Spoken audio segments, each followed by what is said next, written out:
Mboten ketingal bagus ning malah ketingal mrenges. Nggonku tanding mungsuh karo Kakang Stijo. Aku didugang. Nun. Aku didugang Petruk. Mula njerdadi rusak pasuryanku. Dayane topeng waja remuk. Petruk. Mula tinimbang wujudku kaya ngene. Aturna Siwa Semar Badranaya. Prayogane aku pamit ampun Den ampun. Pak, Bapak Semar mriki sampean Pak pripun Pak?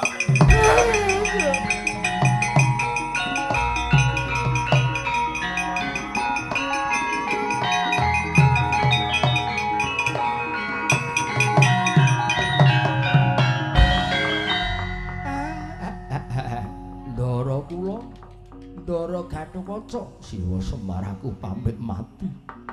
Aku Wirangwa tanding musuh Kakang Stijo aku didugang remuk pasuryanku dadi bubrah slangkrah kaya ngene iki wae. Ampun. Wong mati nek dereng dikersake Gusti niki jenenge mati nista.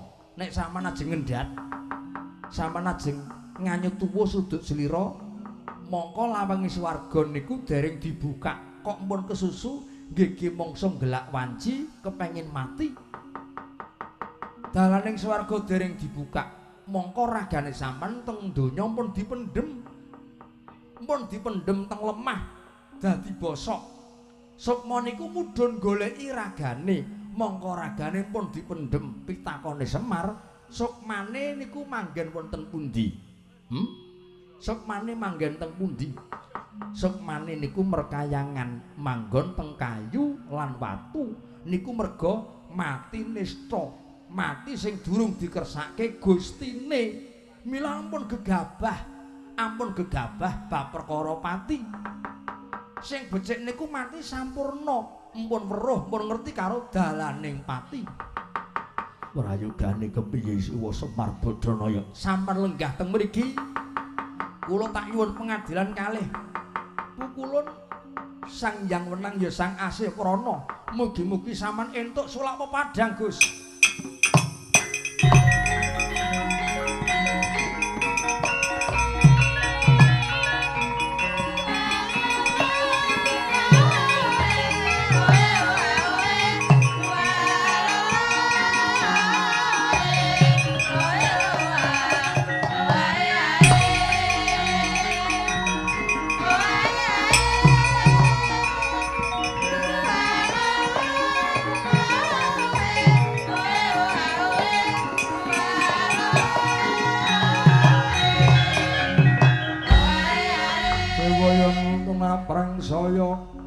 Prangsaya kang samya sarsaran ngajwaladi Sang Ayu Palungguhan ulun tanggap ing sasmita matek dayane Aji Pameling Semar Badranaya.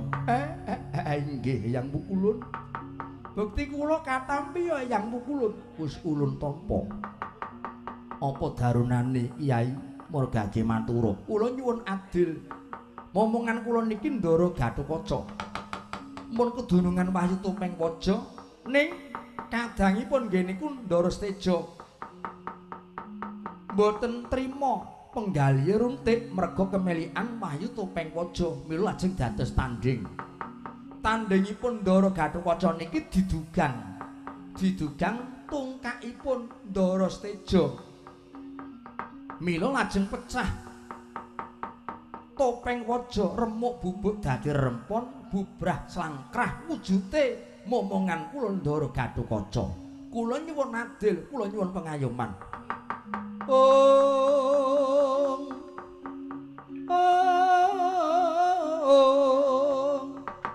Dewaya nuntun aprangsaya kang samya sarsaran.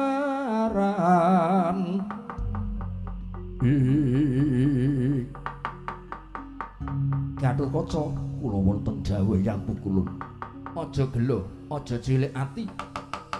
Najan Topeng Waja wis remuk, bubuk bubrah slangkrah, bakal ulun ganti wujude dudu Topeng Waja nanging ulun ganti topeng prunggu.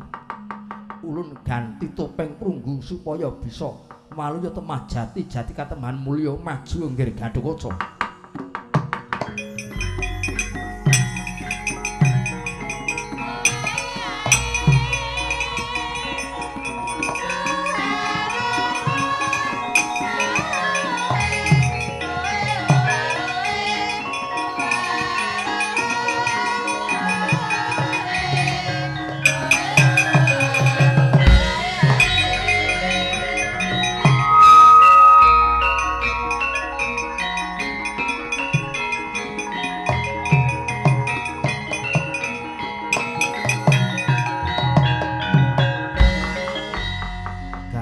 Wis ulun paringi gantine topeng waja yaiku nganggo topeng prunggu. Inggih, mekaten yang pukulun. Iya.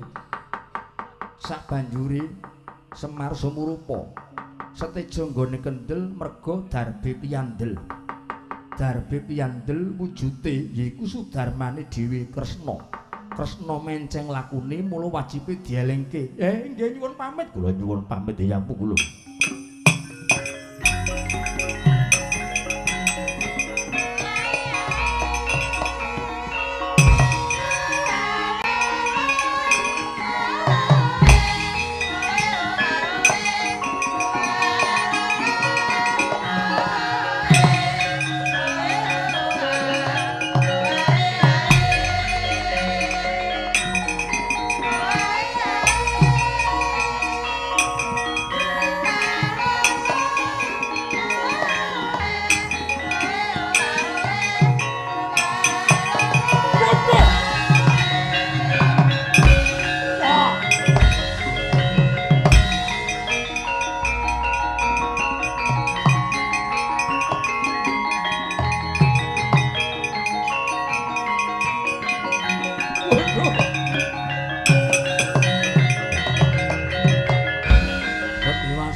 Gatotkaca sampun kula dudang pecah topeng waja ewa semanten sakmenika sampun waluya temah jati gumregah kados kinugah kula dipun oyak Gatotkaca Rama kula nyuwun pengayoman.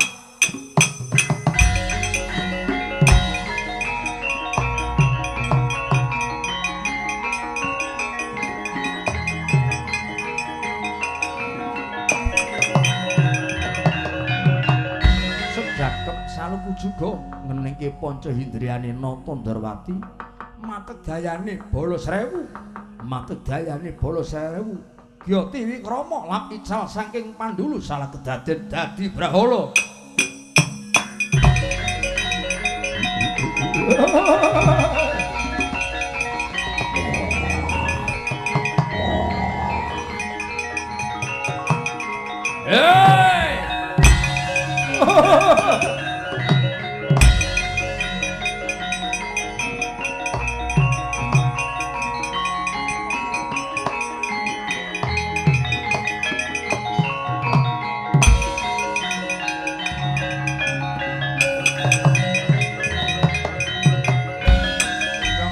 Kalono kalayatan takut maringkut ringkut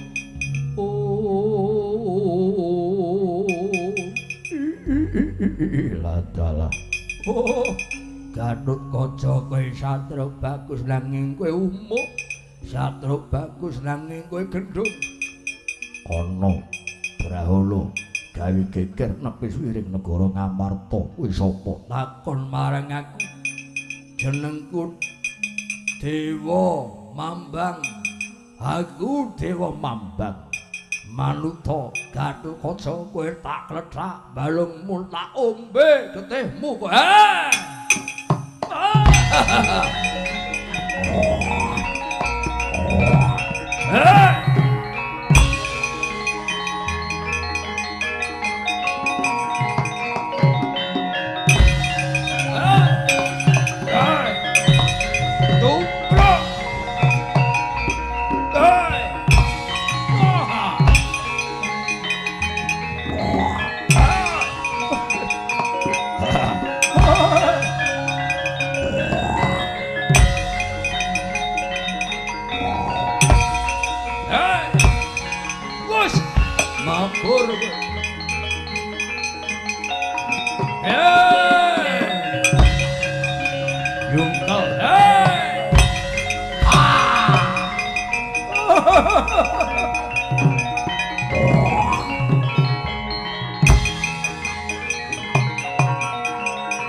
gedhe dhuwur. Gagah gedhe dhuwur kowe Werkudara. Satriya Njendipati. Wah, kowe wis ngerti karo aku. Aja meneh kowe. Lambuk bojomu pira? Anakmu sapa wae? Kowe seneng karo sapa? Aku ngerti, Werkudara, aku ngerti. Lek ngono kowe buta setengah dukun. Dudu dukun ning aku paranormal. Aku Dewa Mambang goleki Gatotkaca. Tak nggo tumbal. Mumpung wetengku ngele, gondangku ngorong. Kepen ngletak balunge, nyokot daginge ngombe gedhe. Wah. Uncali tungkakku kelakon pendek gepeng gaglak limpamu Werkudara.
Werkudara nadyan dadi panjer punjering para Pandhawa. Gene tanding mungsuh Dewa Mambang ora kecenggah. Ora mung jeneng kita panjenengan ulun bakal mbelani Nggih Kresna. Wisnu ulun bakal sabiyantu nggih.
Ngamarta geger steja tanding mungsuh karo Gatut.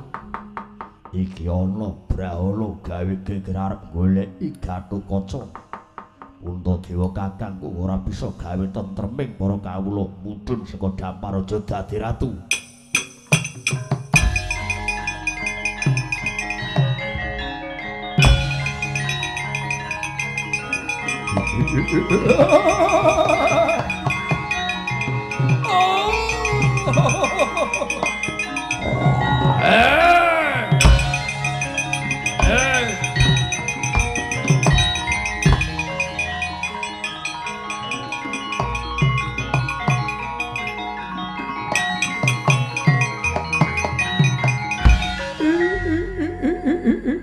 Ladalah. Oh, ladalah. Kowe sapa? Jenengku Dewa Hambral. Jenengku Dewa Mambang. Aku goleki Gatut. Kowe aja melu-melu Dewa Hambral. Dewa mambang aku sing ngalang-alangi aku sing dadi palang dodo piye gedhe mungsuh karo gedhe cilik karo cilik sing nom karo sing nom sing tuwa mungsuh sing tuwa sebab yen upama kok tuwa mungsuh karo nom kudu mbayar tuwa karo tuwa glundunge mimis kowe oh.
Heka balik iki jejongose seteja jejongose sing seteja sing gawe geger undraning perkara manik maya kowe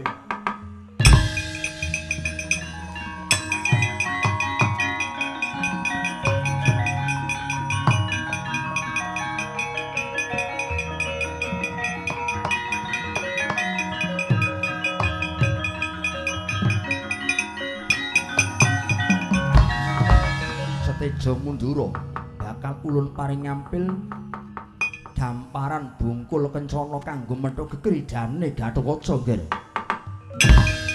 Arep apa kowe?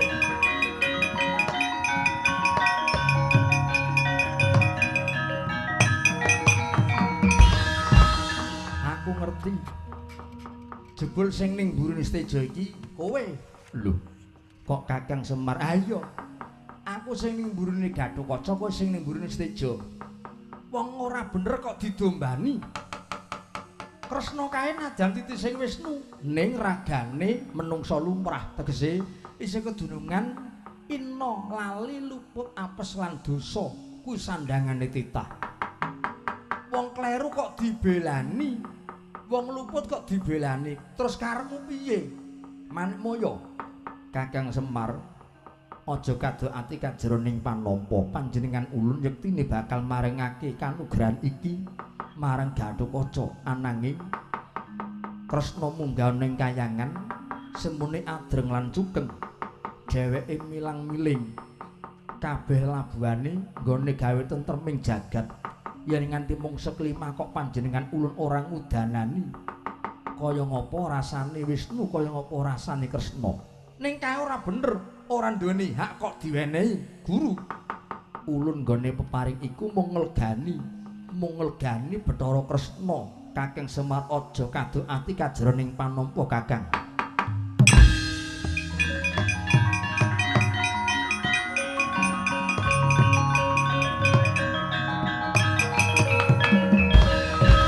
pancen bener wahyune wis ditampa ning wis pecah topeng waja remuk merga maju ning palagan didugang tungkake Steja remuk bubuk dadi rempon ning adiling Gusti najan Steja didombani dening Sinun Kresna momonganku Gatotkaca remuking topeng waja dijoli dening Eyang Pukulun Bathara Wenang wujude topeng prunggu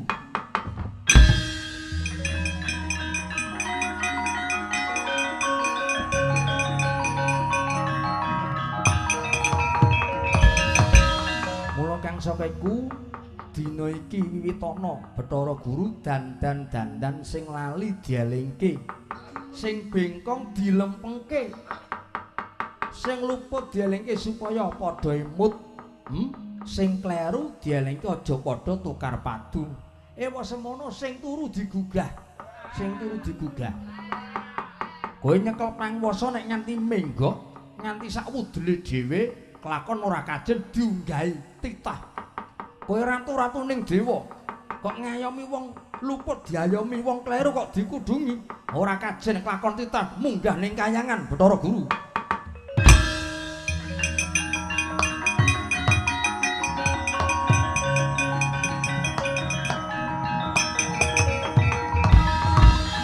Dodo karo luputanmu. Iya ya Kakang Semar ulun dodo marang cubluk ing pinemu kutunging budi. Kodratan kena winiradat Gatotkaca ingkang nampa kanugrahan wahyu topeng waja ya wahyu. Topeng prunggu kang mangkono dadi syarat sarana Gatotkaca ingkang kecunggah ingkang kuwawa dadi senopati ning para Pandhawa Kakang Semar.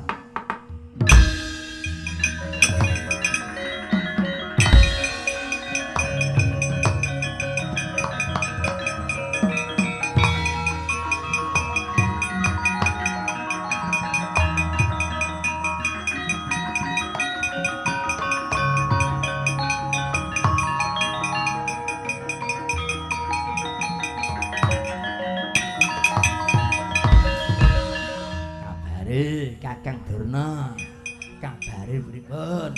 Entuk gawe napa mboten? Nek entuk gawe kula tak ngujur. Ampun ngenyek Di. Payek ya payek ning ampun diremet-remet. Ngenyek ya ngenyek ning ampun banget-banget. Wurung malih wurung. Lho kok wurung pripun? Steja tanding kali Gatotkaca. Wau pun pecah rupane pun bubras langkrah. Ning pun didandani teng DRW. Ngerti mboten? Napa di RW dipopok ngangge pemutih gitu. Terus sing do iring-iring niku disudati. Lah sing sekawit niku bocal bacel remuk sakniki mun alus mulus. Pipine Gatotkaca pun kinclong. Iya masa kok kinclong kaya pipine sinden. Saman kandha sinden kok kula kelingan bojo kula. Keterangane Gatotkaca panggah remu ing topeng waja dijoli topeng prunggu. Lah sakniki angger Kresna perang mung sangger Puntadewa. Do memba wujud dadi Brahala Di. Kresna memba dadi Dewa Mambang angger Puntadewa Dewa Ampral. Dewa Mambang perang kali Dewa Ampral. Yen ngeten lakone Pandhu Swarga. Senes. Pandhu Swarga.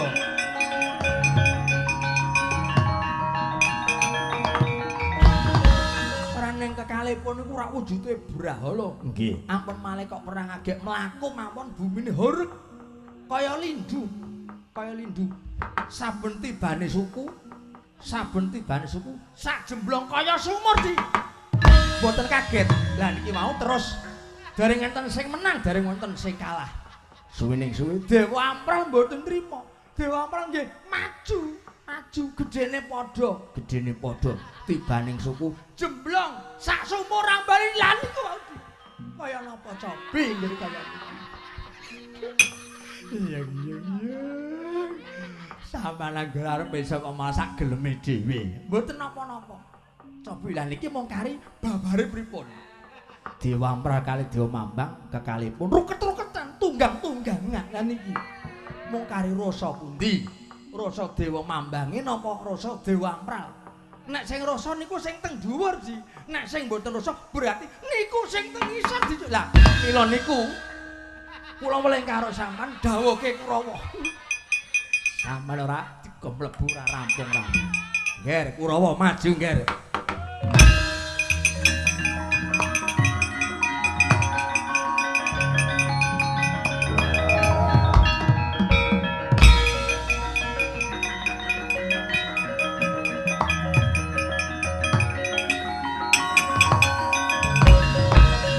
Werkudara tak jaluk topeng waja doblak tungkang modar.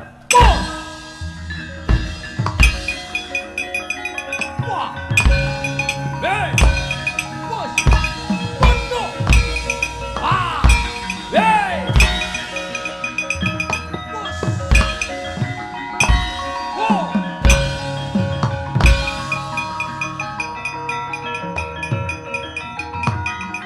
Kudoro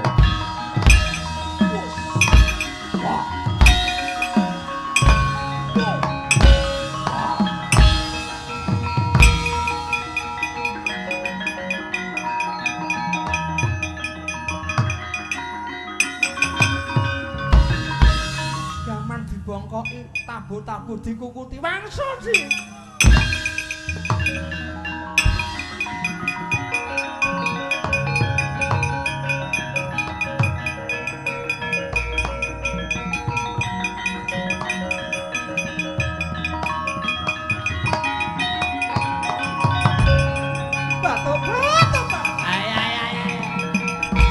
mboten usah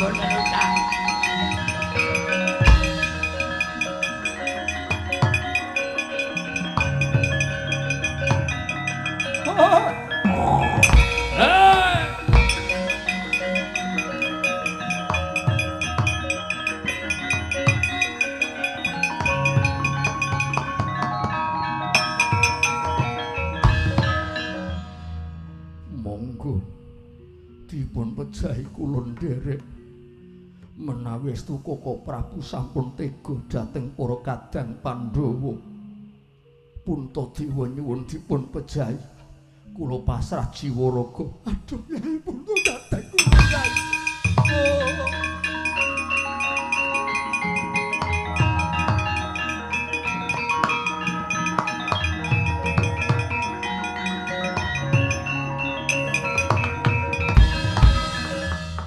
ingkang lepat pun Kakang Dede Yai Punta mboten nginten paduka Koko Prabu kok pentala dhateng para kadang Pandhawa Yai pun Kakang kula mboten tega dhateng kadang kula namung tumindakipun pun Kakang kados mekaten menika wau namung nglegani yuga kula pun seteja jalaran seteja semunipun nenutuh dhateng diri pribadinipun piyambak sowan dhateng Darawati ngantos ndikakaken mudhar gagasan wiwit lair mboten dipun tenggani pun Kakang ngantos dewasa pun Kakang mboten gendong mboten ngudang seteja namung kepengin nyuwun nggaya kanugrahan Wahyu Topeng Paja yen ngantos pun Kakang mboten nglegani seteja menika badhe nganyut tuwa badhe mungkasi gesangipun mila Yai Punta kados mekaten awratipun wong tuwa kudu milih lan milah ngayomi dhateng yoga kula Yai Punta.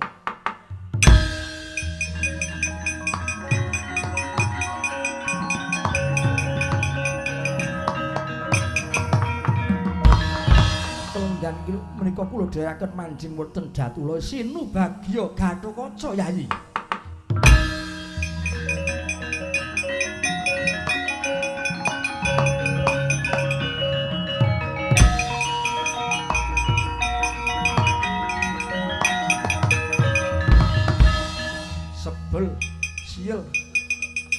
Sebel sial tuwel dangkal uripe seteja saben-saben gaya kabukjan gaya wayu kok ora entuk gawe apa yo mung semene kodrate seteja nggo urip oh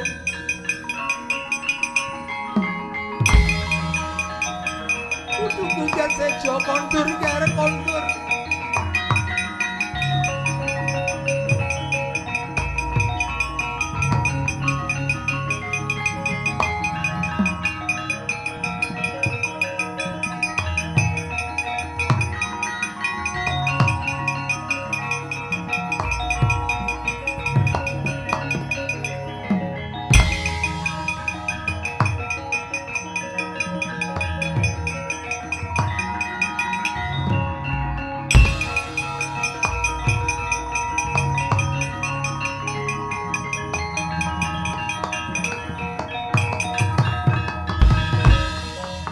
Sri Nugroho Sinu Bagya Gatotkaca pun pemelu mangayu bagya merga nggonmu temen temati nemu sekawit tata gelar lair Gatotkaca kaya wong kang nandhang raga ning sak temene gedhe prihatine gedhe tiragate gedhe subratane satemah entuk gawe Gatotkaca nampa Wahyu Topeng Waja lan Wahyu Topeng Prunggu kang mangkono ya nggih Gatotkaca rening sing entuk gawe jeneng sira ndak tetepake Gatotkaca dadi senopati. Gatotkaca nadyan muda nanging pinilih lan pinerjaya dadi senopati ning para Pandhawa muga tansah njayeng bawana. Ngaturaken gunging panuwun Wa Prabu Puntadewa. Purnaning lakon ya nggih mugi papan kene sakiwa tengene mangga suka Basuki kinalisna saliring bebaya. Durga mendak kala sirna ayem tentrem kang tinemu guyub rukun manunggal tetunggalan durga mendak kala sirna hayu-hayu rahayu niskala.